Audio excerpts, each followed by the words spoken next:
Hare Nama Hare Nama eva kevalam Kalo nasteva nasteva nasteva gatiranyata.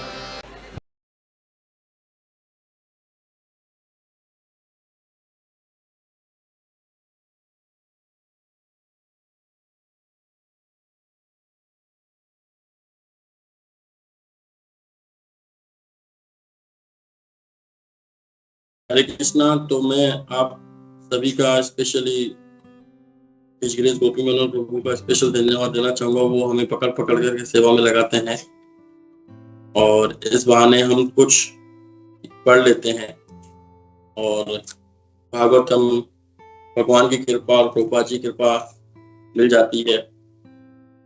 और आप सभी वक्त भी अपना समय निकाल करके सुबह पहले आते हैं, वो भी बहुत अच्छा है। ऑनलाइन के माध्यम से हम पूरे भारत में कहीं भी बैठ करके एक साथ हम एक दूसरे का संग कर सकते हैं।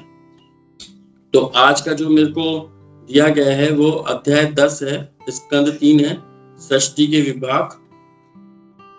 उसका मुझे समराइजेशन करना है, ये सेवा मुझे दी गई है।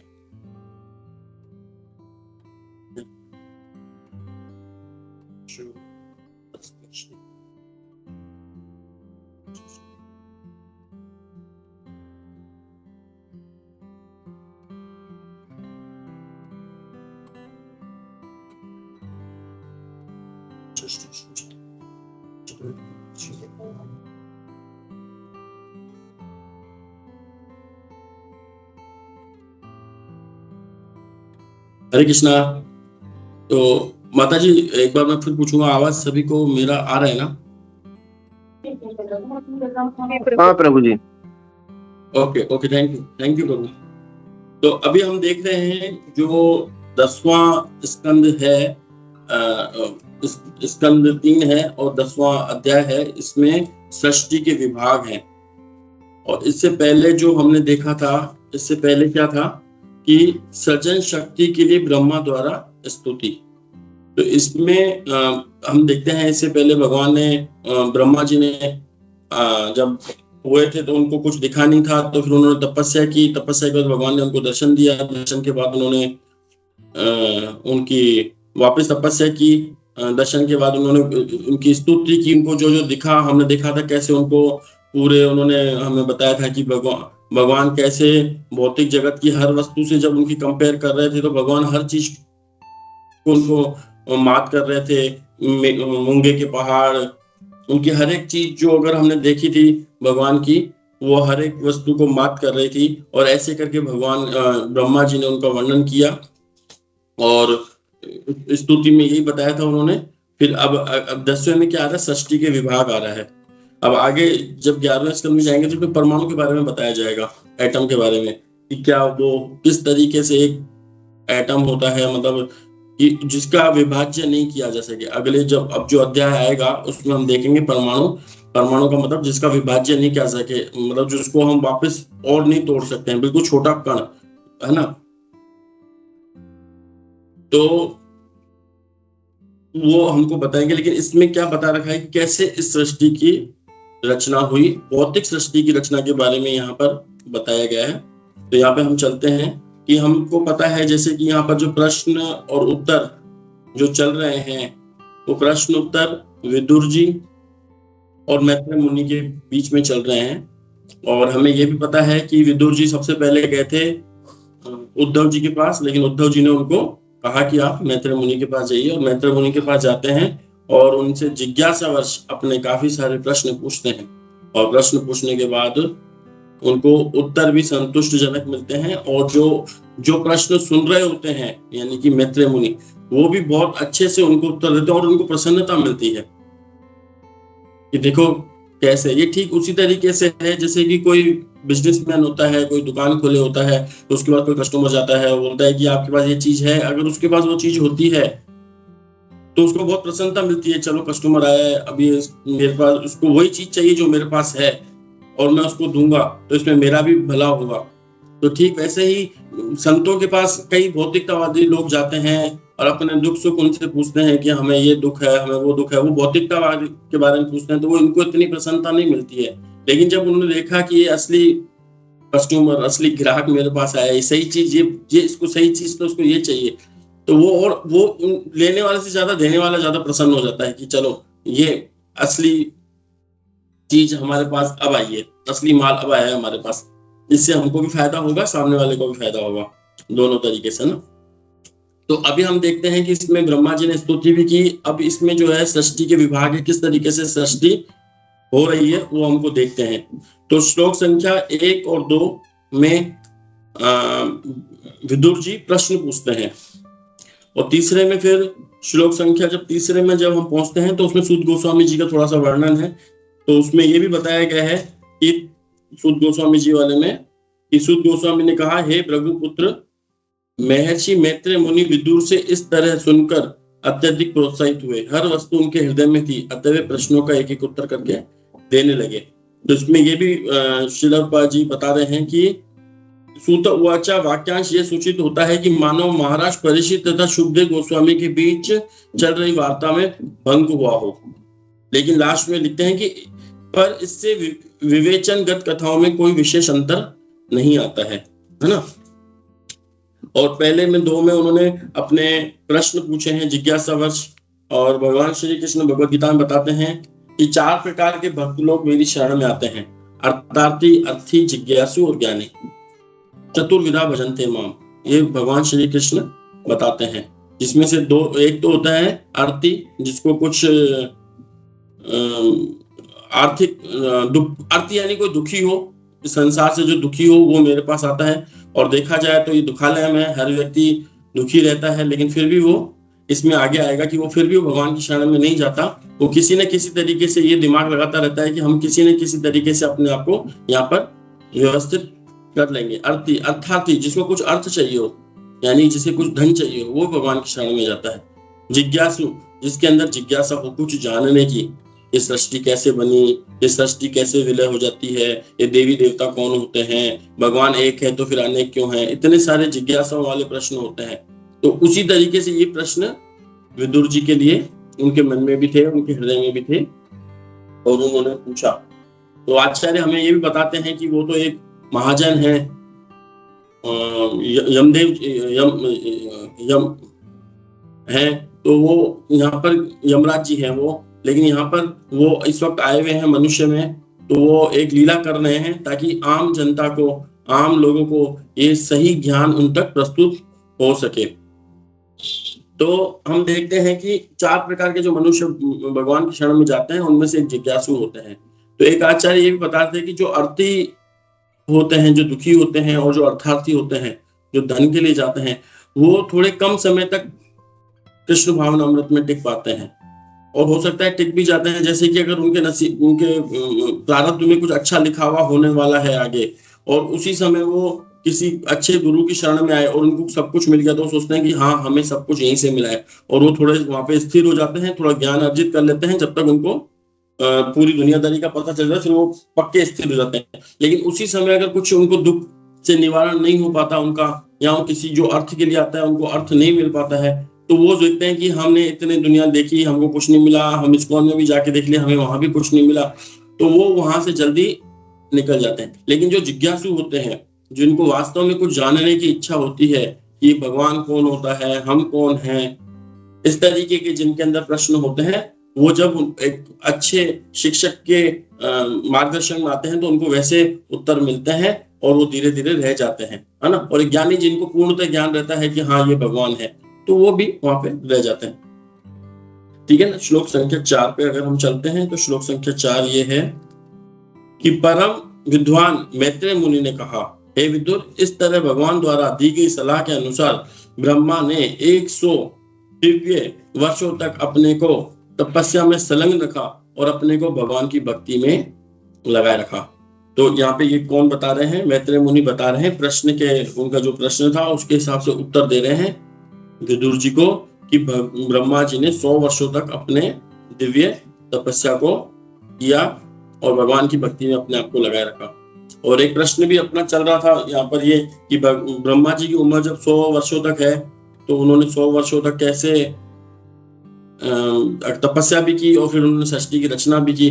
तो वो प्रश्न शायद यहाँ पे गोप मनोहर प्रभु होंगे तो वो बताएंगे हमें अंत में, जब प्रश्नोत्तर की श्रृंखला में जब हम पहुंचेंगे। तो अभी हम 5वें नंबर श्लोक पे चलते हैं। तो 5वें नंबर श्लोक में श्लोक संख्या 3 से लेकर 9 तक केवल उत्तर मिलेंगे हमें। तो श्लोक संख्या 5 बहुत ही अच्छा श्लोक है। तत्पश्चात ब्रह्मा ने देखा कि वह कमल जिस पर वे स्थित थे, वह जल जिसमें कमल उगा था, प्रबल प्रचंड वायु के कारण कांप रहे थे। अब हमने देखा जब उनको सृष्टि करने का समय आ गया, उन्होंने तपस्या कर ली है, ब्रह्मा जी ने, उनको आशीर्वाद भी भगवान की तरफ से मिल गया है और उन्होंने तपस्या भी की है, उन्होंने भगवान के दर्शन भी कर लिए हैं। अब वो सृष्टि करने जा रहे हैं, लेकिन जैसे सृष्टि करने जा रहे हैं तो उनके सामने कुछ विपदाएं आ रही हैं। जैसे हम भक्ति करते हैं तो हमारे जीवन में विपदाएं कुछ आती हैं, लेकिन जब कोई सीरियस होता है तो वो समझ जाता है कि ये विपदाएं क्या है, कुछ नहीं है। बिल्कुल जैसे अपन एक भक्त से मुलाकात हुई थी, तो वो कोई छोटा भक्त था, वो किसी सीनियर भक्त से पूछ रहा था, प्रभु जी मेरे अंदर ये समस्या है।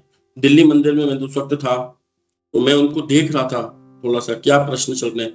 तो वो सीनियर भक्त ने उनको कहा कि अरे क्यों चिंता करते हो, कोई दिक्कत नहीं है, आप तो 16 माला जाप करो। फिर उन्होंने एक स्टाइल करके दिखाई, ऐसे जैसे अपने कुछ मतलब कुछ डस्ट वगैरह या कुछ ऐसा अपने शरीर पे कपड़ों पे आ जाती है, या कुछ धूल के कण या कुछ ऐसे अपने शरीर पे हवा से उड़ जाते हैं, तो अपन ऐसे झाड़ देते हैं उनको, ऐसे झाड़ के सब हटा देते हैं, तो वो बिल्कुल वैसा पहले के जैसे ही हो जाता है। तो वो उन्होंने बहुत अच्छे से बताया कि आप 16 माला जाप करो, भगवान की भक्ति में लगो, ये जितनी भी समस्याएं सब यूं झड़ जाएंगी अपने शरीर से, मतलब यूं सब हट जाएगा, खटक जाएगा अपने शरीर से।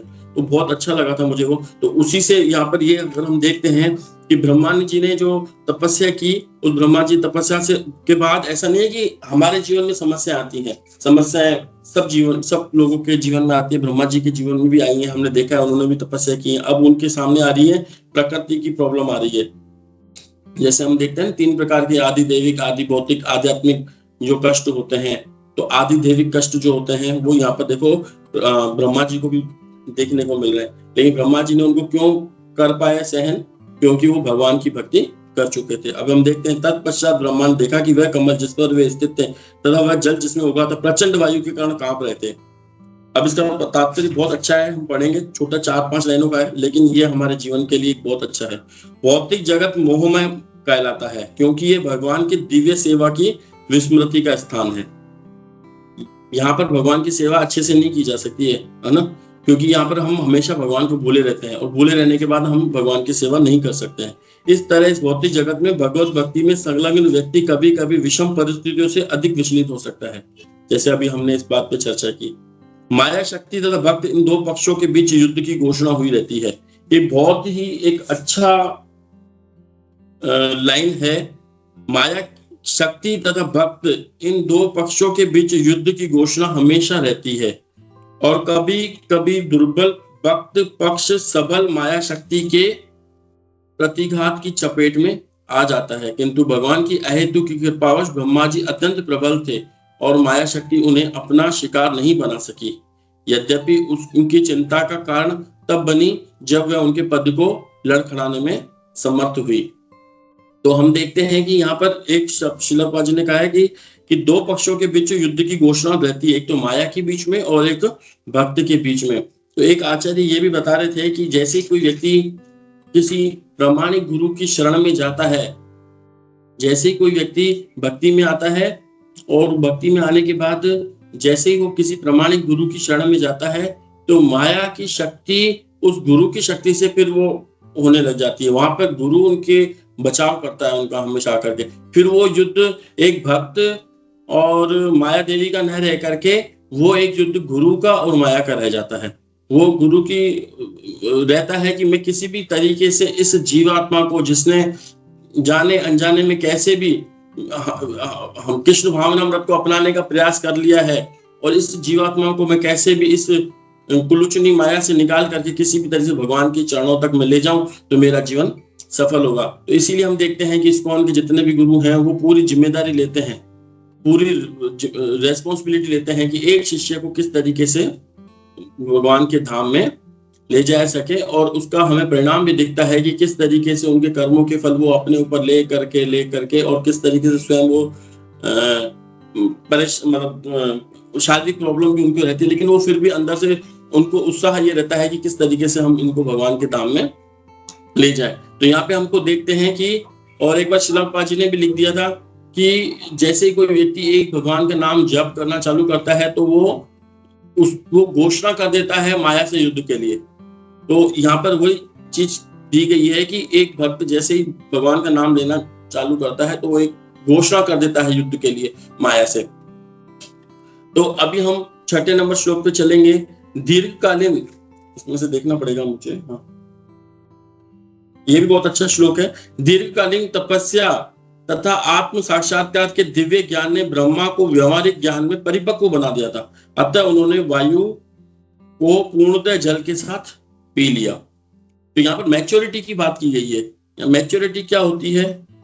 जैसे कि हमेशा कहते हैं कि एक मैच्योरिटी होती है। मैच्योरिटी ऐसे नहीं है कि कोई बाजार में मिल जाती है, कोई भी जाकर के बाजार से मैच्योरिटी खरीद के आ जाए, या जिसके पास मैच्योरिटी है उसके पास जाकर के 2 मिनट बैठ गए या उनसे 2 मिनट बात कर ली तो वो मैच्योरिटी उनमें से हमारे पास आ जाएगी। नहीं, ये मैच्योरिटी को हिंदी में हम कहते हैं सयानापन, सयाना। तो हम देखते हैं कि ये मैच्योरिटी तपस्या से आती है, भक्ति से आती है। कोई व्यक्ति सोच सकता है कि अगर वो व्यक्ति कोई कृष्ण कॉन्शियसनेस में, कृष्ण भावनामृत में अगर कोई व्यक्ति नहीं है और उसने पूरी दुनियादारी देखी है और वो अच्छे से बिजनेस कर रहा है, अच्छे से जॉब कर रहा है, सब कुछ अपने घर को अच्छे से पाल रहा है और सोचता है कि मैंने देखो सब कुछ अच्छा कर रखा है, लेकिन फिर भी वो मैच्योर नहीं है। क्यों? क्योंकि उसने तपस्या नहीं की है शरीर के प्रति, शरीर को उसने उस प्रकार से डाला नहीं है कि किस तरीके से भगवान की सेवा में लगा जाए। तो जिसमें देखते हैं कि जब ब्रह्मा जी को मैच्योरिटी तब आती है, जब हम इसमें पढ़ेंगे कि उसने क्या किया, तपस्या की। हमको यहाँ पे ये देखने को मिलता है कि उन्होंने बहुत बड़ी तपस्या की और उसके बाद उनको मैच्योरिटी आई। तो जिन व्यक्तियों की मैं बात कर रहा था कि वो बिजनेस अच्छा करते हैं, धन अच्छा कमाते हैं, सब कुछ अच्छा करते हैं, लेकिन वो भगवान की भक्ति नहीं करते हैं, तो उनको लगता है कि हम मैच्योर हैं, हमने सब कुछ कर लिया, हमारी परिपक्व उम्र हो चुकी है। लेकिन जहां पर भी थोड़ा सा भी उथल पुथल हुआ उनके जीवन में, वो रोने लग जाते हैं, वो बिलखने लग जाते हैं, वो मैच्योर नहीं हो पाते कि किस तरीके से उनका हृदय दुर्बल रहता है। हमेशा किसी व्यक्ति को खोने का उनका भाव हमेशा रहता है कि मैं इस व्यक्ति को खो लूंगा, मैं इस मेरी पत्नी को खो लूंगा, मैं जो धन कमाया ये मेरे हाथ से निकल जाएगा। तो उनका हृदय हमेशा दुर्बल रहता है। और उसी तरीके से भगवान श्री कृष्ण अर्जुन को बोलते हैं, जब वो बोलते हैं कि मैं अपने दादा बाबाओं को कैसे मारूंगा, तब वो बोलते हैं कि दुर्बल हृदय मत बनो, हे कुंती पुत्र तुम दुर्बल हृदय मत बनो। ये तो दुर्बल हृदय वालों का, लोगों का होता है, आसक्ति में रहना, मोह में रहना, ये मेरा ये तेरा, ये दुर्बल हृदय वाले होते हैं ना, वो करते हैं। तुम तो कुंती पुत्र हो, कौनते हो, तो किस तरीके से तुम ऐसे कर सकते हो। तो वहां से हमको पता चलता है कि मैच्योरिटी जो आती है, जो हम दुखों को भी अच्छे से सहन कर लेते हैं, सुख में ज्यादा हर्षित नहीं होते हैं और भगवान की सेवा में तुरंत हम लगे रहते हैं किसी भी तरीके से, तो उसको हम सही मायने में मैच्योरिटी कहते हैं। जहां पर हम देखते हैं कि यहाँ पर ब्रह्मा जी ने अपनी भगवान के आशीर्वाद प्राप्त करके जब वो आगे चले तो उन्होंने जितनी भी तपस्या दैवी प्रकोप आए उनको उन्होंने पी लिया। अब हम 7वें नंबर श्लोक की तरफ चलते हैं। 7वां नंबर श्लोक है, तत्पश्चात उन्होंने देखा कि वह कमल जिस पर वे आसीन थे ब्रह्मांड भर में फैला हुआ है, और उन्होंने विचार किया कि उन समस्त लोगों को किस तरह उत्पन्न किया जाए जो इसके पूर्व में भी उसी कमल पर थे। इसमें सर्ग और विसर्ग के बारे में श्रील प्रभुपाद जी ने बताया है कि सर्ग सृष्टि कौन सी होती है, और जो ब्रह्मा द्वारा की गई, जो ब्रह्मा से पहले जो की गई है वो अभी आगे आएगा। ब्रह्मा से पहले कहाँ तक है, महतत्व तो अभी हम आगे पढ़ेंगे, वहां तक तो भगवान ने की, उसको तो कहा जाता है सर्ग, और जो ब्रह्मा द्वारा की गई है उसको किया गया है विसर्ग। और अब ये किस तरीके से वो विचार कर रहे हैं कि अब उनको एक सेवा मिल गई है कि अब आपको ये सेवा करनी है, पृथ्वी सृष्टि का निर्माण आपको करना है। अब वो उसको सृष्टि को निर्माण करने के लिए जा रहे हैं, तो वो दिमाग लगा रहे हैं, बुद्धि लगा रहे हैं कैसे हम इसको करें, है ना। तो वैसे ही हम देखते हैं कि जब हर व्यक्ति कुछ ना कुछ बुद्धि लगाता ही लगाता है, बिजनेस करने के लिए बुद्धि लगाता है, जॉब करने के लिए बुद्धि लगाता है, समाज को संवारने के लिए बुद्धि लगाता है ना। तो इस तरीके से जो भी व्यक्ति बुद्धि लगाते हैं, तो कुछ लोग कृष्ण भावनामृत में बुद्धि लगाते हैं, कैसे हम कृष्ण भावनामृत को फैलाएं, किस तरीके से हम बुक डिस्ट्रीब्यूशन को करें। तो हमें अपनी जितनी भी बुद्धि लगानी चाहिए वो भगवान श्री कृष्ण की सेवाओं में ही लगानी चाहिए, जैसे कि यहाँ पर ब्रह्मा जी कर रहे हैं। भगवान के आशीर्वाद से वो उस बुद्धि को आगे लगा रहे हैं। अब हम देखते हैं 8वें नंबर श्लोक पे चलते हैं। 8वें नंबर श्लोक पे हम चलते हैं, इसको पढ़ना है। इस तरह पूर्ण पुरुषोत्तम भगवान की सेवा में लगे ब्रह्मा जी कमल के कोष में प्रविष्ट हो गए। चूंकि वे सारे ब्रह्मांड में फैला हुआ था, अतः उन्होंने ब्रह्मांड के 3 विभागों में और 14 विभागों में बांट दिया। तो इसमें ये बताया 3 विभागों में बांटा। मुख्यतः 3 विभाग कौन कौन से होते हैं? भूलोक, नीचे पाताल लोक और ऊपर स्वर्ग लोक। इन 3 भागों में उनको बांटा, लेकिन फिर भी अंदर और विभाजन किया 14 लोकों में। बीच के हिस्से को हमको दिया भूलोक, नीचे के हिस्से को दिया तल, वितल, सुतल, इस तरीके से, और ऊपर सत्यलोक, ब्रह्मलोक, स्वर्गलोक, इस तरीके से ऊपर के लोगों को उन्होंने, देवताओं के लोगों को दिया। इस तरीके से उन्होंने कैटेगरी बनाई। कैटेगरी के हिसाब से उन्होंने उसको किया। 9वें नंबर में ये चीज बताई गई है हमको। 9वां नंबर अगर हम पढ़ते हैं, परिपक्व दिव्य ज्ञान में भगवान की अहेतु की भक्ति के कारण ब्रह्मा जी ब्रह्मांड में सर्वोच्च पुरुष हैं, इसलिए उन्होंने विभिन्न प्रकार के जीवों के निवास के लिए 14 लोगों का सृजन किया। यहाँ पे बताया ना कि परिपक्व, यहाँ पे देखो फिर मैच्योरिटी की बात आ गई। परिपक्व दिव्य ज्ञान में भगवान की अहेतु की भक्ति के कारण ब्रह्मा जी ब्रह्मांड में सर्वोच्च पुरुष हैं, इसलिए उन्होंने विभिन्न प्रकार के जीवों के निवास स्थान के लिए 14 लोगों को सृजन किया। यानी कि देवता लोग ऊपर वाले में रहेंगे, मनुष्य लोग बीच वाले में रहेंगे, असुर लोग जो होते हैं वो नीचे वाले लोग में रहेंगे। इस तरीके से उन्होंने अलग अलग वैरायटी, अलग अलग कैटेगरी के लोग, अलग अलग लोगों का उन्होंने इस तरीके से किया। अब हम देखते हैं 10वें नंबर श्लोक पे चलते हैं। इसमें काल के बारे में रचना हुई है। अब विदुर जी का प्रश्न फिर आ गया है। 9 तक उन्होंने 9 श्लोक तक मैत्रेय मुनि उत्तर दे रहे हैं। अब 10वें में फिर विदुर जी का एक प्रश्न आता है। अब वो काल के बारे में उनका प्रश्न आता है। काल के बारे में क्या प्रश्न आ रहा है? विदुर ने मैत्रेय मुनि से पूछा, हे प्रभु, हे परम विद्वान ऋषि, कृपा करके नित्य काल का वर्णन करें, जो अद्भुत अभिनेता परमेश्वर का दूसरा रूप है। नित्य काल के क्या लक्षण हैं? कृपया करके हमें विस्तार से कहें। तो नित्य काल के बारे में अभी ब्रजनंदन प्रभु जी ने भी काफी अच्छा बताया था कि भौतिक जगत में तो नित्य काल, शाश्वत जगत में भी नित्य काल रहता है और भौतिक जगत में भी रहता है। किस तरीके से उन्होंने हमें बताया था नित्य काल के बारे में, कैसे लड्डू हाथ में भगवान ने पहले खाया, हाथ में भी रह गया, बाद में भी है, तो वो उस पर कोई प्रकृति का प्रभाव नहीं पड़ता है शाश्वत जगत में। लेकिन यहाँ पर प्रकृति वस्तुओं पर, मनुष्यों पर, प्रत्येक अणु पर नित्य काल का प्रभाव पड़ता है। देखते हैं हम कि हर वस्तु नित्य काल के साथ साथ वो निकलती जाती है आगे। जो 5 कारण हमें बताए गए हैं कि वो जन्म लेता है, थोड़ी देर के लिए रुकता है, फिर किशोरावस्था में जाता है, फिर वो फलिफुलित होता है, फिर वो थोड़ा मुरझाता है, फिर वो मर जाता है। इस तरीके से हमें 5 कारण जो बताए गए हैं, ये सारे काल के कारण ही होते हैं। उन काल के कारण से ही उन पे इतना प्रभाव आता है। लेकिन ये काल का प्रभाव कि हमने इसी में पर चर्चा की थी कि केवल वो भौतिक शरीर के ऊपर वो कार्य करता है, लेकिन जैसे वो आत्मा सच्चिदानंद है उस पर वो कार्य नहीं करता है। वो ये हमारी चर्चा हुई थी। फिर वो मनोहर प्रभु ने काल के बारे में बताया था कि महाभारत में बताया गया था कि मैं काल हूँ, इस तरीके से भगवान। और इसको कई लोग काल को भगवान मानते हैं, भगवान का निर्विशेष रूप मानते हैं। भगवान को नहीं मानते, लेकिन भगवान के काल को मानते हैं, उस वाणी को समझते हैं और उसको निर्विशेष भगवान के रूप में उनको देखते हैं और उनकी पूजा भी करते हैं। अब मैत्रेय मुनि, जब उनका प्रश्न आ गया तो हम 9वें नंबर पे, हम 11 नंबर पे जाते हैं। उसमें मैत्रेय मुनि उत्तर देने जा रहे हैं। मैत्रेय मुनि ने कहा, नित्य काल ही प्रकृति के तीनों गुणों की अन्य क्रियाओं का आदि स्रोत है। यह परिवर्तनशील तथा सीमा रहित है। शरीर हमारा देखो यहाँ पे परिवर्तनशील है, लेकिन यहाँ पे काल को अपरिवर्तनशील बताया गया है। और भगवत गीता में जो 5 कारण मुख्य हैं, उनमें से एक केवल जो शाश्वत नहीं है वो है हमारे कर्म। बाकी चारों शाश्वत हैं। बी, जे, पी, के जैसे हमको बताया था। बी यानी भगवान, वो शाश्वत है। जे यानी जीव शाश्वत है। पी यानी प्रकृति शाश्वत है। के यानी काल शाश्वत है। लेकिन जो लास्ट में जो के कर्म आते हैं वो शाश्वत नहीं रहते, बाकी सब शाश्वत है। तो यह अपरिवर्तनशील तथा सीमा रहित है। और भौतिक सृजन की लीलाओं में ये भगवान के निमित्त रूप ही कार्य करता है। ये 11वें नंबर श्लोक में हमको इस तरीके से बताया गया है। 12वें नंबर में जाते हैं हम, तो इसमें भी बहुत अच्छा श्रील प्रभुपाद जी ने हमको समझाया है।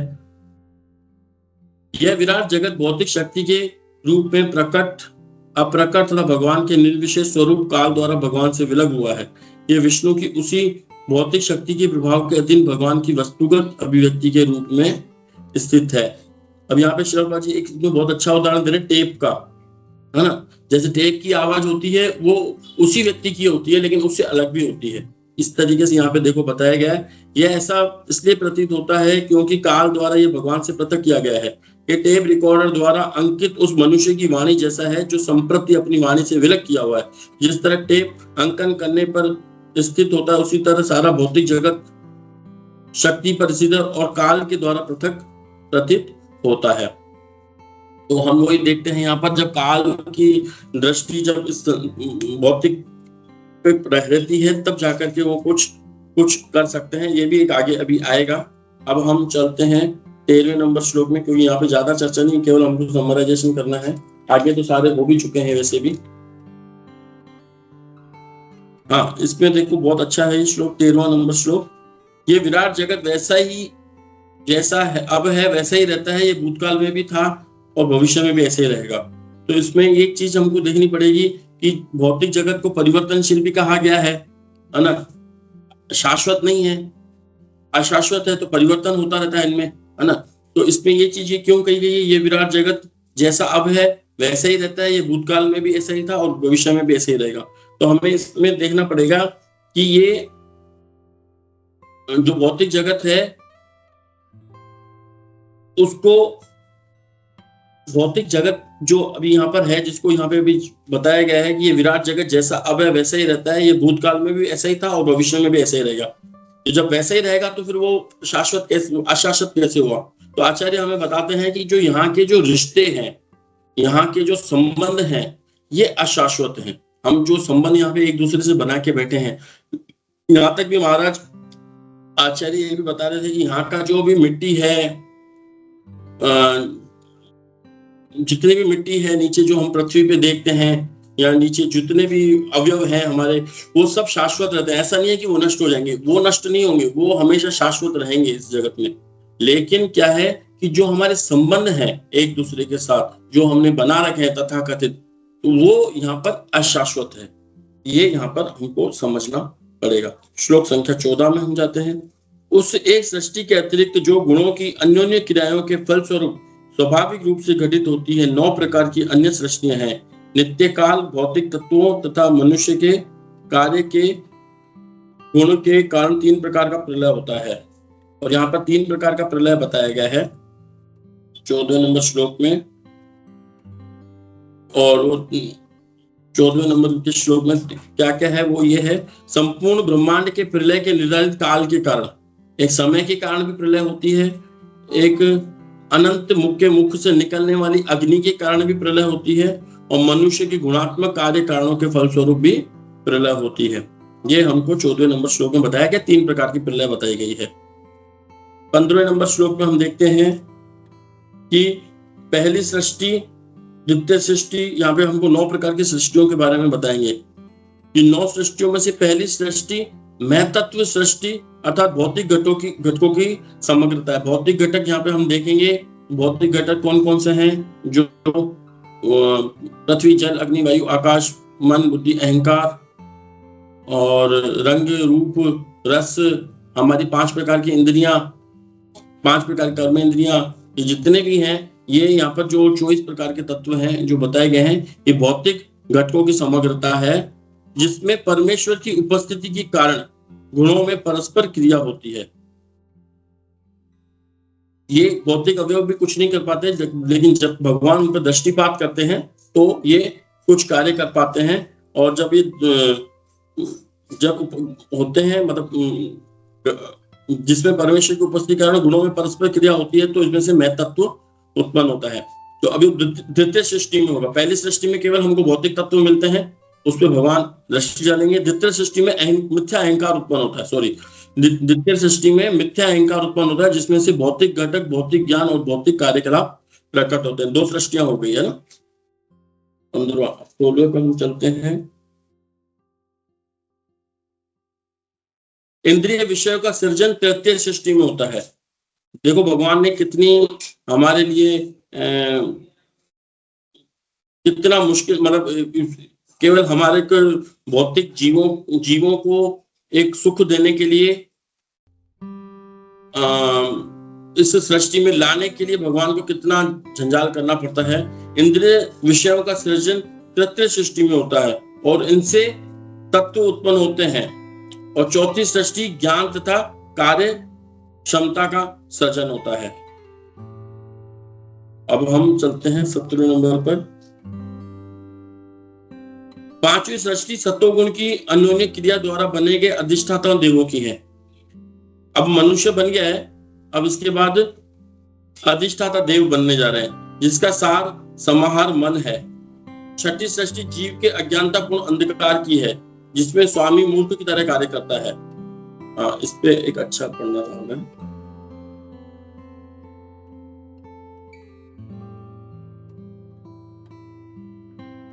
हाँ, एक बार हमने 4थी सृष्टि है कार्य ज्ञान तथा कार्य क्षमता क्रिया शक्ति का सृजन।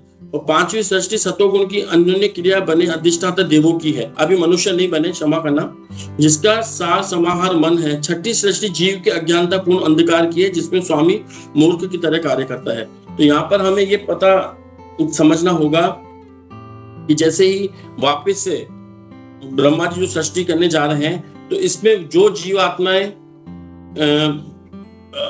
भगवान के भक्ति भी हैं, लेकिन अभी उनके अंदर भोग करने की इच्छा भी है, तो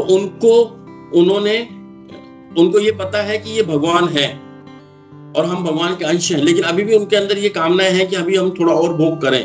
अभी ये पता चल गया उनको, लेकिन उन आत्माओं को देवताओं के स्तर पे रखा गया है, भूलोक से ऊपर वाले लोगों के ऊपर। ठीक है, आप भोग भी करते रहो और जो नीचे आपके हैं उनको आप परस्पर सहयोग में रहो और उन्हें कुछ ना कुछ आप के हिसाब से आप देते रहो, ताकि आपको भी भोग मिलता रहे, आपको भी कुछ ना कुछ मिलता रहे। लेकिन जो छठे हैं, हम देखना पड़ेगा। 6ठी सृष्टि जीव के अज्ञानता पूर्ण अंधकार के, जिसमें स्वामी मूर्ख की तरह कार्य करता है। जो इसमें जो छठे जो जीव, वैसे वाले जीव जो हैं, जो जीव भगवान को भूल चुके हैं, वो स्वयं को स्वामी बनाना चाहते हैं। और देवताओं में क्या होता है, उनको मालूम होता है कि मैं भगवान नहीं हूं, मेरे से ऊपर भगवान है, लेकिन अभी मुझे कुछ भोग और करना है। और जो इसके जो नीचे चेतना वाले जो जीव हैं, उन चेतना वाले जीवों में क्या होता है कि वो भगवान को भूले हुए होते हैं, लेकिन अभी उनको और भोग करना है, अभी उनको भगवान के बारे में पता नहीं है, इसलिए उनको देवताओं से नीचे की श्रेणी में रखा गया है। अब हम 17वां हमने कर लिया। हाँ, 18वें को पढ़ना है। उपयुक्त समस्त सृष्टियां भगवान की बहिरंगा शक्ति की प्राकृतिक सृष्टियां हैं। अब मुझसे उन ब्रह्मा जी द्वारा दी गई सृष्टियों के विषय में सुनो, जो रजोगुण के अवतार हैं और सृष्टि के मामले में जिनका मस्तिष्क भगवान जैसा ही है ना। ये कौन बता रहे हैं? मैत्रेय मुनि बता रहे हैं विदुर जी को। अब हम देखते हैं 19वें नंबर में। 7वीं सृष्टि अचर प्राणियों की है। अचर प्राणी जो चल नहीं सकते हैं, उनके बारे में बताया गया है, जो केवल महसूस कर सकते हैं। 7वीं सृष्टि अचर प्राणियों के, जो 6 प्रकार के हैं। फूल रहित फल वाले वृक्ष, फल पकने तक जीवित रहने वाले पेड़ पौधे, लताएं, नलीदार पौधे, बिना आधार वाली लताएं तथा फल फूल वाले वृक्ष, ये बताए हैं उन्होंने। 7वीं जो 9 प्रकार के बताए थे, उसमें 7वें प्रकार के ये हैं, जिसमें कौन कौन से हैं? फूल रहित फल वाले वृक्ष, फल पकने तक जीवित रहने वाले पेड़ पौधे, लताएं, नालीदार पौधे, बिना आधार वाली लताएं तथा फल फूल वाले वृक्ष। और 20वें नंबर में हम देखते हैं, सारे अचर पेड़ पौधे ऊपर की ओर बढ़ते हैं, वे अचेत प्राय होते हैं, किंतु भीतर ही भीतर उन्हें पीड़ा की अनुभूति होती है, वे नाना प्रकार में प्रकट होते हैं। अभी हम देखते हैं कि जो पेड़ पौधे होते हैं, उनकी जो चेतना होती है बिल्कुल नहीं के बराबर होती है, बिल्कुल नहीं के बराबर होती है चेतना, होती है चेतना, उनको भी दर्द होता है, ये ऊपर की ओर बढ़ते हैं, ये इस तरफ आगे पीछे दाएं बाएं नहीं जा सकते हैं, ये ऊपर की तरफ बढ़ते हैं, लेकिन इनके अंदर भी चेतना होती है, इनके अंदर भी आत्मा होती है, जो साइंस ने भी अभी प्रूफ करके दिखाया है कि पेड़ों में भी आत्मा होती है, उनमें भी जीवन होता है। जो किसी समय पे ये नकारते थे कि पेड़ों में जीवन नहीं होता, लेकिन अब वो भी मानने लगे हैं कि पेड़ों में भी जीवन होता है। लेकिन वो अब हमको भागवतम 5000 साल पहले ये चीज को बता चुके हैं। और श्लोक संख्या 20 में जब हम चलते हैं,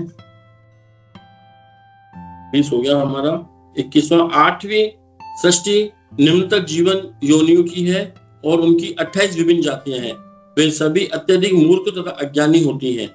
वे गंध से अपनी इच्छित वस्तुएं जान पाती है, किंतु हृदय में कुछ भी स्मरण रखने की शक्ति नहीं होती है। तो हम देखते हैं 21 नंबर पे पशुओं की बात की गई है।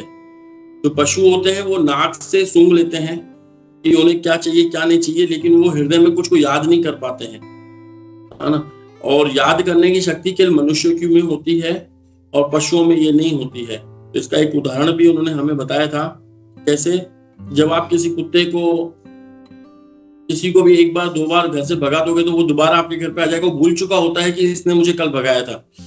वो भूलने के कारण तमोगुण होता है, तमोगुण के कारण व्यक्ति भूल जाता है। लेकिन रजोगुण मनुष्य के अंदर मात्रा में ज्यादा होता है, इसलिए उसको स्मरण शक्ति ज्यादा रहती है कि इसने मुझे ये कहा था, इसने मुझे वो कहा था। इसीलिए मनुष्य के अंदर ये भाव रहता है कि याद करने की शक्ति ज्यादा रहती है, हम देखते हैं इसमें। और इसमें एक चीज और ये है कि जो यहाँ पर जो ये वर्णन किया गया है, ये चेतनाओं के हिसाब से वर्णन किया गया है कि 5 प्रकार की चेतनाएं होती हैं, जिसमें से पहली चेतना होती है प्राणमय चेतना। जैसे पेड़ों के बारे में बताया गया, केवल उनमें प्राण होता है और कुछ भी नहीं होते। वो कुछ नहीं खा सकते, न पी सकते, न सूंघ सकते, न केवल उनके अंदर प्राण रहता है ना। जैसे हम छोटा बच्चा भी अगर देखें तो जो छोटा बच्चा जन्म लेता है तो क्या करता है, केवल प्राण ही रहते हैं उसके अंदर, है ना। और दूसरा होता है अन्नमय चेतना। तो अन्न में जो चेतना होती है उसके अंदर क्या होता है, प्राण भी होते हैं, लेकिन उसके अंदर इतनी चेतना होती है कि हम खा सकते हैं। जैसे हम पशु पक्षी हम देखते हैं, है ना, वो केवल क्या कर सकते हैं, सूंघते हैं, समझ में आता है, खाते हैं और जीते रहते हैं, है ना। और एक होती है ज्ञान में चेतना। ज्ञान में चेतना के बाद वो मनुष्य के लेवल पे आ जाता है, तो उसको ज्ञान हो जाता है कि मैं कौन हूँ, भगवान कौन है। ये उससे ऊंची चेतना होती है। अगर जिस मनुष्य के अंदर ये चेतना नहीं है कि मैं कौन हूँ, भगवान कौन है, तो वो अभी भी अन्नमय चेतना में है। केवल उसको खाना है, पीना है, सोना है और बैठना है। लेकिन उसके ऊपर ज्ञान में चेतना हमने बताया, विज्ञान में चेतना भी उसके ऊपर होती है कि मुझे कैसे, अगर मैं जीवात्मा हूँ, भगवान है, तो मैं कैसे उसकी सेवा करूं। और सबसे विकसित चेतना होती है पूर्ण विकसित चेतना, हम जिसको कहते हैं। विज्ञान में विकसित चेतना होती है ना। और ज्ञान में मुकुलित चेतना होती है। और आनंद में जो चेतना होती है पूर्ण विकसित चेतना होती है कि भगवान से जो हम सेवा करते हैं, जो हमें आनंद मिलता है, उसे हम पूर्ण विकसित चेतना कहते हैं। यानी जो शुद्ध भक्त होते हैं पूर्ण विकसित चेतना में रहते हैं, इसलिए वो हमेशा आनंद में रहते हैं। इसमें श्रील प्रभुपाद जी का एक उदाहरण था, बाघ को केवल खाना और सोने की अगर व्यवस्था दी जाए तो हम उसको पाल सकते हैं अपने घर पे। अगर हम उसको जो फूड चाहिए, उसके लिए जो खाना चाहिए, अगर हम उसको वो अवेलेबल करवा दें उसके लिए, और एक रहने का स्थान अगर हम उसको दे दें, तो हम उसको पाल सकते हैं। लेकिन ये सांप अलग प्रकार का जीव है। उन्होंने इसमें यही बताया कि सांप एक अलग प्रकार का जीव है, उसको आप पाल नहीं सकते हो घर पे। और श्रील प्रभुपाद जी ने कई बार सांप का ऐसे भी उदाहरण दिया है अपने कोर्ट में कि सांप को मंत्रों के माध्यम से आप कंट्रोल कर सकते हो। वो भी सांप एक ईर्ष्यालु जीव होता है, वो किसी को भी डंक मार सकता है ना। लेकिन एक बार हम उसको भी कंट्रोल कर सकते हैं, नियंत्रण कर सकते हैं कुछ मंत्रों से, है ना। लेकिन मनुष्य जीव ऐसा है जो सांप से भी ज्यादा है, उसको कोई मंत्र भी काम नहीं करता। उसको कितने ही मंत्र दे दिया जाए तो भी वो कंट्रोल में नहीं आता। ये एक बार श्रील प्रभुपाद जी का ये बताया गया था कि मनुष्य को ज्यादा खतरनाक बताया गया है सांप से भी। अब हम 22वें नंबर पर पढ़ते हैं। 22वां नंबर श्लोक, हे शुद्धतम विदुर, निम्नतर पशुओं में गाय, बकरी, भैंस, काला, भारतसिंगा, सूकर, नीलगाय, हिरण, मेंढा तथा ऊंट, ये सब 2 खुरों वाले होते हैं। ये इनकी जो रचना कर रहे हैं सृष्टि के विभाग में, उनके बारे में बताया गया है।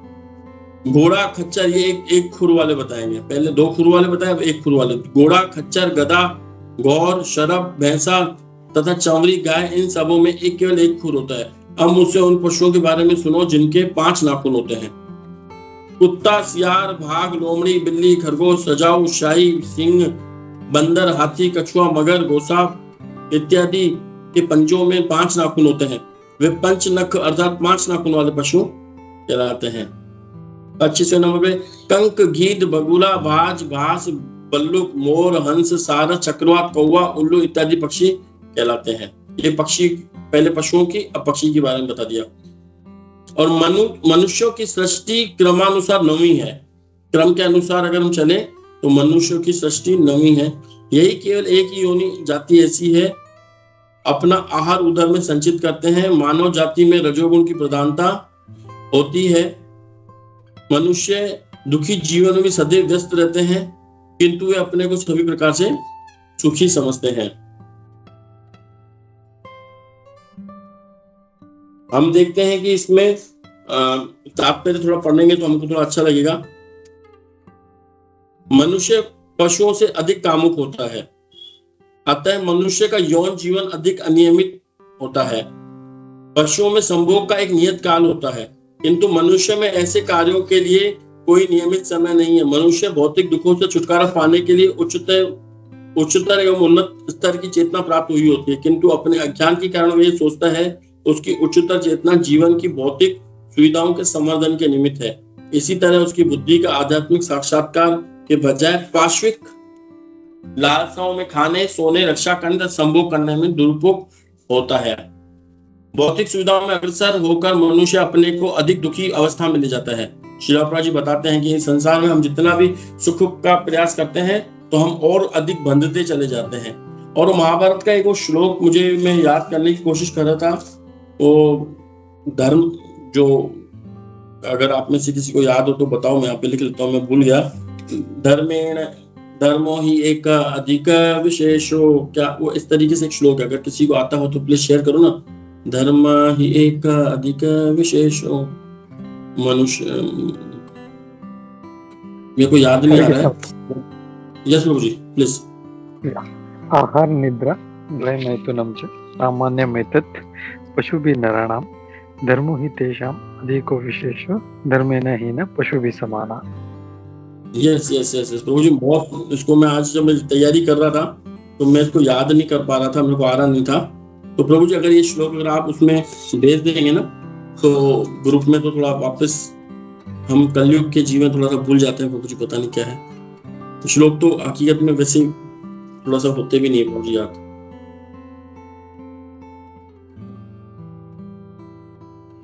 ये आपने देख लिया कि जो अभी प्रभु जी ने श्लोक बताया ये महाभारत का श्लोक है। इसमें आहार, निद्रा, भय, मैथुन इनसे जो अलग होता है और जो मनुष्य में और पशुओं में जो अंतर बताया गया है वो धर्म है।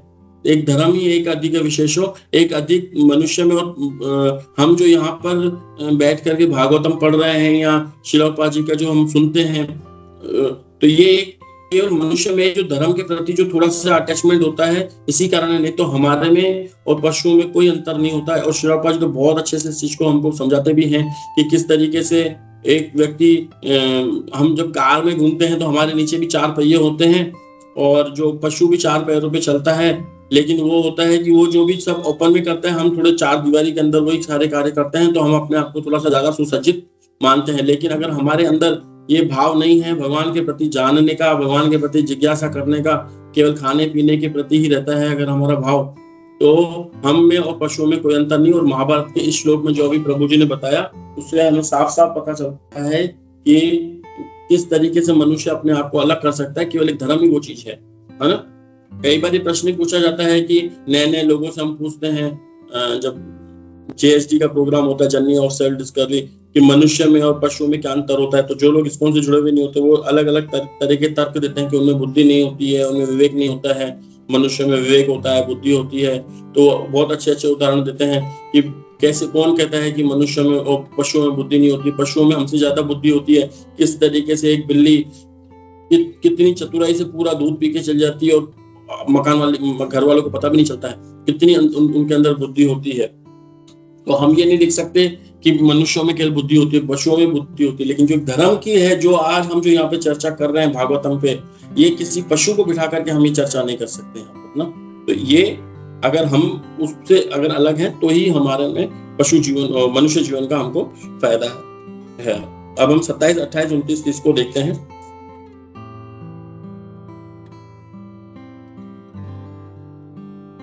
हे श्रेष्ठ विदुर, ये अंतिम 3 सृष्टियां तथा देवताओं की सृष्टि 10वीं सृष्टि है। वैकृत सृष्टियां जो पूर्ण वर्णित प्राकृत अप्राकृतिक सृष्टियों से भिन्न है। कुमारों का प्राकृत्य दोनों ही सृष्टियां हैं। देवताओं की सृष्टि 8 प्रकार की होती है। देवता, पितृगण, असुरगण, गंधर्व तथा अप्सराएं, यक्ष तथा राक्षस, सिद्ध, चारण तथा विद्याधर, भूत, प्रेत तथा पिशाच, किन्नर, अति मानवीय प्राणी, देवलोक के गायक हैं। ये सब ब्रह्मांड के सृष्टा ब्रह्मा द्वारा उत्पन्न हैं। और 30वें पर हम देखते हैं, अब मैं मनुओं के वंशजों का वर्णन करूंगा। अब वो आगे जाके आएगा। अब मैं मनुओं के वंशजों का वर्णन करूंगा। सृष्टा ब्रह्मा जो कि भगवान के रजोगुणी अवतार हैं, भगवान की शक्ति के बल से प्रत्येक कल्प में अचूक इच्छाओं सहित विश्व प्रपंच की सृष्टि करते हैं। मैं इसको होने से पहले एक बार इसका ये तात्पर्य पढ़ना चाहता हूँ, उसके बाद मैं इसको यहीं विराम दूंगा। जैसा कि ये है 28 और 29 का तात्पर्य, जैसा कि श्रीमद् भागवत के 2 स्कंद में बताया जा चुका है, सिद्धगण सिद्धलोक के निवासी हैं, जहाँ के रहने वाले बिना यान के अंतरिक्ष में यात्रा करते हैं। वे इच्छा मात्र से बिना कठिनाई के एक लोक से दूसरे लोक में चले जा सकते हैं। अतः उच्चतर लोकों के निवासी इस लोक के निवासियों की तुलना में कला, संस्कृति तथा विज्ञान के मामले में कहीं श्रेष्ठ हैं, क्योंकि उनके मस्तिष्क तथा मनुष्यों के मस्तिष्कों से श्रेष्ठ है। इस संदर्भ में उल्लिखित भूत प्रेतों की भी गणना देवताओं से की जाती है, क्योंकि वे असामान्य कार्य करने में सक्षम है, जो मनुष्यों के लिए संभव नहीं है। अभी यहाँ पर जो ऊपर के जो प्राणी हैं, देवी देवता हैं, उनका वर्णन किया गया है, लेकिन ये भी टेम्परेरी है। जब तक हम भगवान के धाम में नहीं जाते हैं, कितना भी हम ऐसे यान बना लें, जैसे कि इसमें बता रखा है, बिना यान के अंतरिक्ष में यात्रा करते हैं, लेकिन ऐसी सुविधाएं हैं ऊपर वाले लोगों में, लेकिन फिर भी वो एक भौतिक जगत के दायरे में रहते हैं। जब तक कि वो शुद्ध भक्ति करके यहाँ से भगवान के चरण कमलों में अगर उन्होंने प्रेम प्राप्त कर लिया है, शुद्ध भक्ति प्राप्त कर लिया, तो फिर वो यहाँ से निकल जाएंगे। और मैं इसी के साथ अपनी वाणी को यहाँ विराम देता हूँ। और मैंने इस बार पूरा ये 30 श्लोक के साधु संग में मैंने किया भी नहीं था, और इसके लिए मैं क्षमा चाहता हूँ। थोड़ा सा समय का अभाव था, लेकिन अब आगे जाकर के मैं कल से कंटिन्यू वापस आप भक्तों का संग करूंगा। मैं हरे कृष्णा प्रभु जी, दंडवत प्रणाम।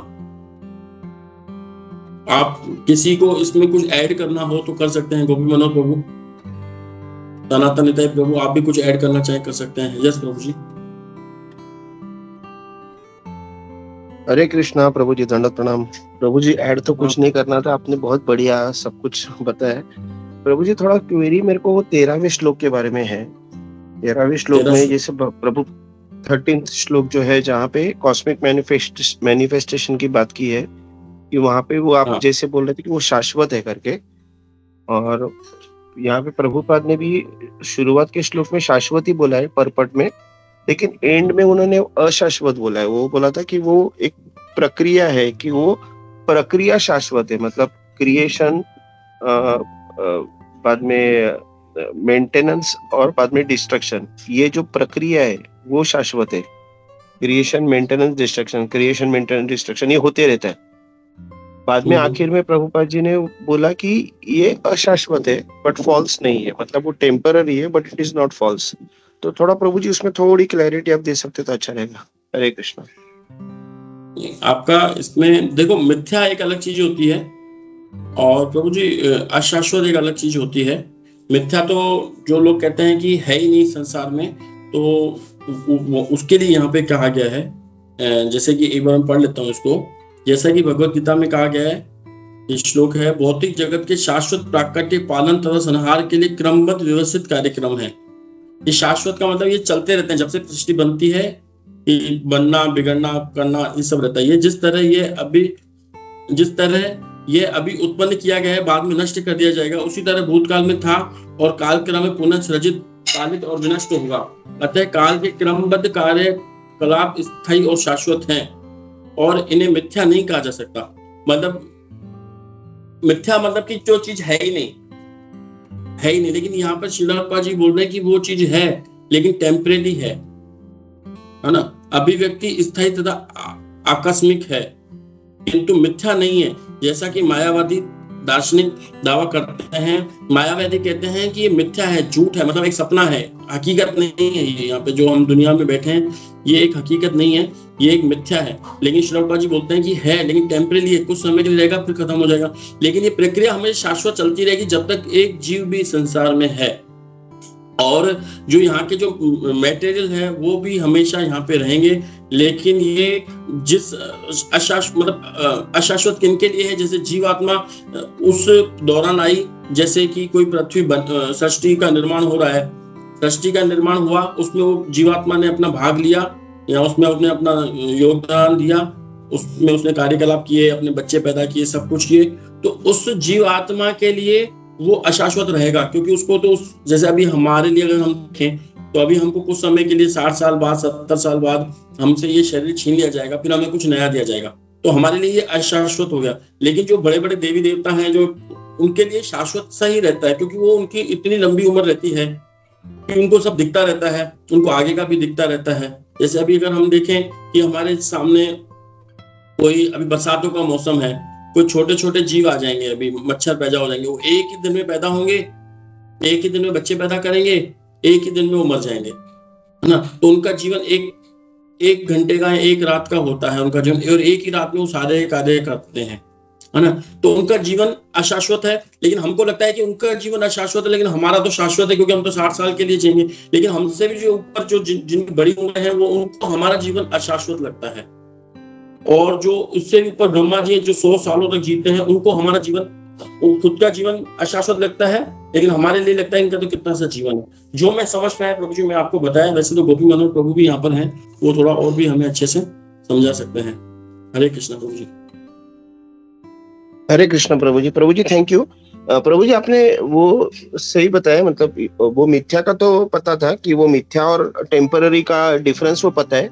यहाँ पे प्रभुपाद जी एक चीज को शाश्वत बोल रहे हैं और एक चीज को अशाश्वत बोल रहे हैं। तो अशाश्वत तो पता चलता है कि हम लोग तो अशाश्वत है, मतलब ब्रह्मांड बनेगा, डिस्ट्रॉय होगा, अशाश्वत है। लेकिन जिसको शाश्वत बोल रहे हैं, जो परमानेंट है, वो सिर्फ वो प्रोसेस को बोल रहे हैं क्या, मतलब वो जो प्रक्रिया है उसको शाश्वत बोल रहे हैं, या भगवान विष्णु को शाश्वत बोल रहे हैं जो इन पर्टिकुलर चीजों को बना रहे हैं। तो मतलब शाश्वत वो प्रोसेस को प्रभुपाद जी शाश्वत बोल रहे हैं, या भगवान कॉस्मिक मैनिफेस्टेशन, मतलब जो इंग्लिश में बोला कॉस्मिक मैनिफेस्टेशन, तो कॉस्मिक मैनिफेस्टेशन मतलब भगवान विष्णु जो ये पर्टिकुलर चीज को बना रहे हैं और उसको संहार कर रहे हैं, बना रहे हैं, संहार कर रहे हैं। तो ये भगवान विष्णु को परमानेंट बोला जा रहा है या प्रक्रिया को परमानेंट बोला जा रहा है? प्रभु जी वो थोड़ा सा प्रभु जी प्रक्रिया कोई परमानेंट, क्योंकि क्रमबद्ध व्यवस्थित कार्यक्रम है, क्रमबद्ध व्यवस्थित कार्यक्रम है। यहाँ पे तो ये शब्द है हिंदी में कि भौतिक जगत के शाश्वत प्राप्ति के पालन तथा संहार के लिए क्रमबद्ध व्यवस्थित कार्यक्रम है। तो मेरे हिसाब से जो आपका प्रश्न है वो ये है कि जो प्रक्रिया, प्रोसेस, उसको भी शाश्वत बताया गया है यहाँ पे प्रभुपाद जी ने अपने इसमें। ओके, मतलब वो प्रक्रिया के बारे में बोल रहे हैं ना, प्रक्रिया शाश्वत है, जो कंटिन्यूअस होती रहेगी, परमानेंट होती ही रहेगी, इस टाइप का। और भी गोपी मनोहर प्रभु कुछ और भी हमें प्रकाश डालेंगे इस पे। हम भी प्रभु जी थोड़े से नए थोड़ा समझ में जो आता है बोल देते हैं। बाकी हमारे सीनियर भक्त, इसीलिए बहुत अच्छा रहता है कि हम सीनियर भक्तों के आश्रम में रहते हैं, तो कुछ गलत भी हो जाए तो करेक्ट कर देते हैं। सही है प्रभु जी। हरे कृष्णा। हरे कृष्णा। Thank you. सबसे पहले तो बहुत अच्छे से समराइज किया पूरा, और सनातन प्रभु ने बहुत अच्छा क्वेश्चन पकड़ा, क्योंकि ये जो चीज था, एक्चुअली ये जो श्लोक था हम लोगों ने नाम चिंतामणि माता जी को दिया था 12 और 13, और उससे एक ही हुआ था 12, 13 मिस हो गया था। तो इसमें यही है कि जो कॉस्मिक मैनिफेस्टेशन है, जैसे आपने एक्सप्लेन किया, बट आई एम श्योर कि जो हमारे जो जूनियर्स हैं, शायद उनको शायद समझ में नहीं आया होगा, बट उनके लिए जस्ट सिंप्लीफाई करने के लिए मैं बताता हूँ कि यहाँ पे प्रभुपाद जी जो कह रहे हैं 13वें श्लोक में कि, एक मिनट में उसका खाली ट्रांसलेशन खोल रहा हूँ, 3:10-13 यहाँ पे ये कहा जा रहा है कि this cosmic manifestation is as it is now, it was the same in the past and it will continue in the same way in the future. तो ये जो ब्रह्मांड है, हमारा सृष्टि है, ये as it is अभी जैसा है पहले भी था और आगे भी रहेगा। तो किसी को कंफ्यूजन हो सकता है कि ऐसे कैसे हो सकता है, अरे सृष्टि तो बन रही है फिर नष्ट हो रही है, तो as it is कैसे? और उसमें भी देखें तो 4 युग आते हैं, सतयुग अलग होता है, उसके बाद त्रेता आता है, उसमें भी पूरा अलग होता है, लोग अलग अलग। तो यहाँ पे एक्चुअली अगर प्रभुपाद जी का तात्पर्य नहीं होता तो हम लोग इसको नहीं समझ पाते। बहुत अच्छे से उन्होंने एक्सप्लेन किया है कि ये जो प्रोसेस है कि ये जो क्रिएशन होना, मेंटेन होना और डिस्ट्रक्शन होना, ये जो साइकिल है, ये चतुर्युग का जो everything whatever is going on, ये शाश्वत है प्रोसेस का। In that sense, this cosmic manifestation is eternal, पहले थी। और ये हम लोग जैसे हम लोग पढ़ रहे हैं, हम लोग कितने मनवंतर हो चुके हैं, कितने ब्रह्मा हो चुके हैं, लगभग आई थिंक अभी ऐसा कुछ है, मैंने काफी साल पहले सुना था कि ब्रह्मा जी की आयु अभी आई थिंक 50 इयर्स या कुछ ऐसा कुछ है, मेरे को बराबर याद नहीं आ रहा है। तो जस्ट इमेजिन, मतलब उनका एक दिन हमको 12 घंटे पता है कितना लंबा है उनका, और ऐसे मतलब उनके 50 इयर्स जो है, मतलब 12 + 12 एक दिन, और ऐसा इंटू 7 इंटू 30 इंटू 12 इतना हो चुका है। तो ये जो प्रोसेस है यहाँ पे प्रभुपाद जी बोल रहे हैं दैट इज शाश्वत। और प्रभुपाद जी इसको यहाँ पे बहुत अच्छे से कनेक्ट कर रहे हैं मायावादी फिलोसोफर्स का जो थियरी है, ब्रह्म सत्य जगन मिथ्या। उनका कहना ये है कि सिर्फ जीव जो ब्रह्मन है, या जो परमात्मा जो ब्रह्मन है, वो ही सत्य है, बाकी सब कुछ मिथ्या है, ये भौतिक जगत है ही नहीं, ये हमारा इल्यूजन है। तो यहाँ पे प्रभुपाद जी ये पॉइंट आउट कर रहे हैं कि जब भागवतम बोल रहा है ये शाश्वत है, कॉस्मिक मैनिफेस्टेशन जगत जो है ये शाश्वत है, तो मिथ्या कैसे हो सकता है? So in that sense you can understand कि ये जो ब्रह्मांड है, या जो भी सृष्टि हो, जो जितने भी हैं जहाँ पे भी हो रहे हैं, दैट इज एटर्नल। और ये जो साइकिल है, ये साइकिल एटर्नल है, ये चलता रहेगा। तो उसके बारे में यहाँ पे प्रभुपाद जी इसको बता रहे हैं और पॉइंट आउट कर रहे हैं, जैसे लास्ट में उन्होंने किया कि जो मायावादी फिलोसोफर्स का जो क्लेम है ब्रह्म सत्य जगन मिथ्या, दैट इज रॉन्ग, वो फॉल्स है, वो ऐसे हो नहीं सकता, क्योंकि सृष्टि तो हो रही है, फिर संहार भी हो रहा है, तो how it can be illusion? Illusion मतलब जो नहीं है, जो हमको एक क्या बोलते हैं आभास होता है, उस आभास को बोलते हैं, इल्यूजन को बोलते हैं माया, जो नहीं है। तो ये मिथ्या कैसे हो सकता है? सो उस चीज को यहाँ पे प्रभुपाद जी हाईलाइट कर रहे हैं तात्पर्य के माध्यम से। हरे कृष्ण। हरे कृष्णा। थैंक यू प्रभु जी, दंडवत प्रणाम। Hare Krishna. Thank you for pointing out nice question.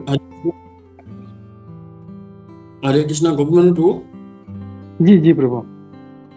तो मैंने जो इसमें समझा हूँ, मतलब यहाँ आप उसको और क्लियर करो। जैसे कि भगवत गीता में हमको ये जगत, भौतिक जगत को अशाश्वत बताया गया है। अशाश्वत मतलब कि जो परमानेंट नहीं है। तो यानी कि हमारा जो शरीर जो हमको 100 साल के लिए मिलता है, 50 साल के लिए मिलता है, ये परमानेंट नहीं है, उसको बोला गया है। लेकिन यहाँ पे जो प्रक्रिया है उसको शाश्वत बताया गया प्रभु जी, राइट? करेक्ट। अभी जैसे ये अभी आपका जो एग्जाम्पल है, उदाहरण, जैसे समझो आप हैं विश्वम्बर प्रभु, उनको शरीर मिला, तो what ever is your age, उसके पहले कहाँ पे थे आप? नहीं थे, और 50 साल 100 साल के बाद वी डोंट नो। तो लेकिन ये जो जीव है उसमें, इस शरीर में अभी, वो तो ये साइकिल में चलता रहेगा, वो फिर कोई शरीर लेगा, फिर मेंटेन करेगा, फिर नष्ट होगा, जैसे ये सृष्टि का हो रहा है। तो ये जो प्रक्रिया है ये शाश्वत है। तो जब हम लोग प्रक्रिया कहते हैं कि यस यस, तो ये जो और जो बोलते हैं कि मैनिफेस्टेशन जो है ये टेम्पररी है, लेकिन ये जो निर्माण होना, पालन होना, सृजन, पालन और संहार, ये जो साइकिल जो घूम रहा है ये शाश्वत है। हरे कृष्ण। सही सही। वो हमारे वो प्रभु जी आए थे गोकुलेश्वर प्रभु, उन्होंने भी ये बताया था कि जो जैसे कोई हम बहुत बड़ी बिल्डिंग देखते हैं, है ना, तो बोले ये जो बिल्डिंग बनी हुई है ना ये परमानेंट नहीं है, ये वापस मिट्टी की मिट्टी मिल जाएगी, लेकिन वो मिट्टी जो मेटेरियल है ना वो परमानेंट है, लेकिन जो इसका निर्माण किया हुआ है ना ये परमानेंट नहीं है, ऐसे करके उन्होंने बताया था। तो वैसे ही जीव परमानेंट रहेगा, वो हमेशा इसमें 84 लाख में घूमता रहेगा, वो परमानेंट है, वो चक्कर परमानेंट है, लेकिन जो भौतिक शरीर जो कुछ समय के लिए मिलता है वो अशाश्वत है। राइट प्रभु जी, जो मैं समझाऊं? जी जी करेक्ट। तो वो जो चक्कर है उसका, उस शरीर को धारण करना, उसको संभालना, बीवी बच्चे पालना, चाहे जो भी हो नहीं वो करता रहेगा। वो इस हिसाब से इन दैट कनेक्शन ये मटेरियल मैनिफेस्टेशन जो है, ये कॉस्मिक मैनिफेस्टेशन, ये शाश्वत है, क्योंकि ये हमेशा चलते रहने वाला है। वैसे अगर देखें, अगर कर्म भी, एक बार इस ग्रेस मधुसूदन प्रभु जी अपने एक लेक्चर में बता रहे थे, अगर ऐसा देखा जाए तो कर्म है, कर्म का जो फंडा है वो भी शाश्वत है, लेकिन कर्म चेंज होते रहते हैं। मतलब किसी व्यक्ति का जो एक कर्म है, चाहे पाप हो पुण्य, वो अशाश्वत है, लेकिन कर्म एज ए तत्व, एज ए फिलोसफी वो शाश्वत, क्योंकि कर्म हमेशा रहेगा, बस वो चेंज होता रहेगा। जैसे अभी ये चेंज हो रहा है, वैसे कर्म ऐसा नहीं है कि वो कभी खत्म हो जाएगा किसी व्यक्ति का। तो वो जो है in the sense of philosophy कर्म इज एटर्नल, लेकिन उसका सिर्फ जो ये है पाप या पुण्य है वो चेंज होते रहता है उसका, लेकिन karma as a philosophy it is eternal. वो बता रहे थे मधुसूदन प्रभु जी। हरे कृष्णा। प्रभु जी, कर्म शाश्वत है या अकर्म शाश्वत है? प्रभु जी, कर्म तो डिस्ट्रॉय होते रहते हैं हमारे भगवान के नाम लेने से, जैसे कि हम बताए गए, बुरे कर्म भी हमारे करते हैं, अच्छे कर्म भी कर जाते हैं हमारे भगवान के, लेकिन अकर्म शाश्वत रहते हैं। तो यहाँ पर हम इसको अकर्म को शाश्वत कह सकते हैं या कर्मों को ही शाश्वत कहेंगे? और भगवत गीता में जो 5 चीजें बताई गई हैं, इसको आपको फिर से ये जो श्लोक है 13वां श्लोक, उससे अगर उसके फिलोसफी से समझना होगा आपको। जैसे मैनिफेस्टेशन जो है वो अशाश्वत होते हुए भी एटर्नल है, वैसे कर्म जो है वो चेंज हो रहे हैं, उसके घूम रहे हैं। वो कभी पाप कर रहा है, फिर पुण्य कर रहा है, फिर पाप कर रहा है, लेकिन वो जो कर्म एज ए फंडा जो है वो फंडा एटर्नल है। वो जो तत्व है वो एटर्नल, वो अपना चेंज करता रह सकता है। वो कुछ भी, कभी पाप कर रहा है, कभी पुण्य कर रहा है, वो हिसाब से। हरे कृष्ण। इस श्लोक जी प्रभु जी। मतलब प्रभु जी सॉरी प्रभु जी, मतलब आप जो बोल रहे हैं कि प्रोसेस को उन्होंने बोला है कि ये जो कंटिन्यूअस प्रोसेस जो है उसको उन्होंने परमानेंट बोला है ना प्रभु जी? करेक्ट। ये जो साइकिल जो है, जो process, that is eternal. Correct. Okay प्रभु जी, thank you. Hare Krishna. Hare Krishna. Hare Krishna. Yes Vishnu प्रभु जी। यस प्रभु जी, मैं समझ गया, बहुत अच्छे से आपने बताया प्रभु। ठीक है। तो फिर हम लोग और किसी का कोई, या प्रभु? मैं जब ये स्टार्ट कर रहा था, इसलिए मैंने सबसे पहले पूजा श्री माता जी से पूछा कि मेरा प्रभु है ना, दिखे नहीं मुझे, तो बोले वो आ रहे हैं अभी। तो आप जब रहते हैं थोड़ा सा नहीं ऐसे लगता है कि हाँ ठीक है, किसी का सर पे हाथ है अपना, अपन कुछ भी काम कुछ भी कर सकते हैं, संभाल लेंगे लोग। हाथ रखने के लिए नहीं, मैं अपना भागवत श्रवण करने के लिए आता हूँ। मेरे से मिस नहीं हो भागवत श्रवण। हरे कृष्णा। आप नहीं रहते तो कोई ऐसा प्रश्न आ जाता है, हम नहीं बोल पाएंगे तो थोड़ा सा ऐसे अनकंफर्टेबल सा लगता है, लेकिन लगता है कि हाँ नहीं प्रभु जी बैठे ना, वो थोड़ा सा संभाल लेंगे इस चीज को। वही है कि श्रवण करने का महात्मा ही यही है। अभी इतने टाइम से श्रवण कर रहे हैं तो दिमाग में वो बैठ गया फिलोसफी, तो इसके लिए श्रवण करना बहुत जरूरी है। और बोलते हैं ना, भक्ति का हमारा सबसे टॉप मोस्ट जो रास्ता है और सबसे उत्तम रास्ता यही है, श्रवण करो। इसके लिए मैं कोशिश करता हूँ कभी मिस नहीं करूँ। तो ये मैं अपने अपने बेनिफिट के लिए करता हूँ। प्रश्न उत्तर तो कुछ आता है तो बोल देता हूँ, नहीं आता तो चुप बैठता हूँ। हरे कृष्ण। एक उदाहरण देना चाहूंगा प्रभु जी, एक एग्जांपल। मैं जब मैं दामोदर देश में था, तो मैं एक शॉप पे मेरे को काम मिला था कपड़े का, टेक्सटाइल मार्केट में। तो वहाँ पे जो कस्टमर्स आते थे, रशिया के कस्टमर्स, तो उनको हमको डील करने का मौका मिलता था। तो नया नया मैं सीख रहा था, तो कई बार होता था कि हम कस्टमर को बोल देते थे कि हाँ ये माल है, तो वो ऑर्डर लिखवा देता था, लेकिन पता चला बाद में तो वो माल ही नहीं है हमारे पास, तो लड़ने को तैयार हो जाता था। लेकिन उससे ऊपर भी हमारा एक सीनियर ऐसा होता था, वो सीनियर होता था। जब मैं देखता था ना कि कोई बात ऐसी है, या माल नहीं मिला या कुछ ऐसा, और वो सामने से कस्टमर आ रहा होता है, तो मैं उस सीनियर्स को, उससे मेरे संबंध अच्छे थे, मैं उसको बोल के चल जाता था, मैं वो आ रहा है, ये माल निकला नहीं है, मैं थोड़ा सा इधर उधर हो जाता हूँ, तुम संभाल लेना इसको। फिर मैं आधे घंटे बाद आता था, जब तक वो उसको क्लियर कर चुका होता था। तो ठीक यहाँ पर भी ऐसा ही है, जब हमें कुछ आता नहीं तो हम बोलते हैं तुम्हारा प्रभु संभाल लो। वो एक्सपीरियंस इसी काम में आता है। हरे कृष्णा, हरे कृष्ण। थैंक यू प्रभु, बहुत बहुत धन्यवाद। तो हम लोग रुकते हैं यहाँ पे और हम लोग नृसिंह आरती लेते हैं। हरे कृष्ण। फिर से एक बार धन्यवाद। ग्रंथराज श्रीमद् भागवतम की जय, श्रील प्रभुपाद की जय, इस्कॉन गोविंद की जय। हरे कृष्णा।